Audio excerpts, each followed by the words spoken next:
Psychology में इसके लिए एक शब्द है, लॉस अवर्जन।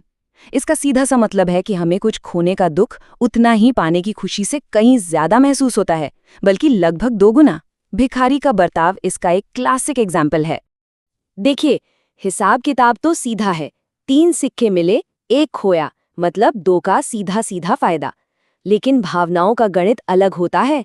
यहाँ 1 का दुख 3 की खुशी पर भारी पड़ गया।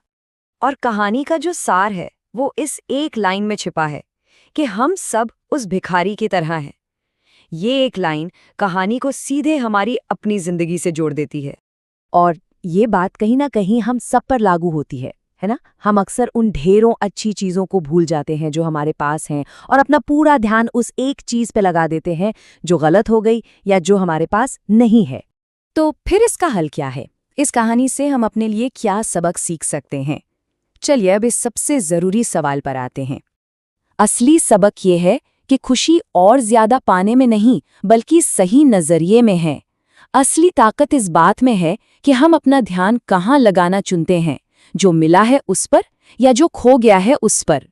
एक फिल्मी गाने की कुछ लाइनें हैं जो इस सोच को बहुत खूबसूरती से बयां करती हैं कि जो मिल गया उसे किस्मत मानकर स्वीकार कर लिया, और जो खो गया उसे धीरे धीरे भुलाना सीख लिया। तो रास्ता बहुत सीधा है, सिर्फ 2 कदम। पहला, जो हमारे पास है उसकी कीमत समझना, उसकी सराहना करना। और दूसरा, जो खो गया है उसे जाने देना, उसे पकड़कर नहीं बैठना। तो इसी एक सवाल के साथ आज की बात खत्म करते हैं कि किसी के भी जीवन में वो एक खोया हुआ सिक्का क्या है जो उसे अपने पास मौजूद 3 सिक्कों की खुशी का एहसास नहीं होने दे रहा है। सोचिएगा जरूर।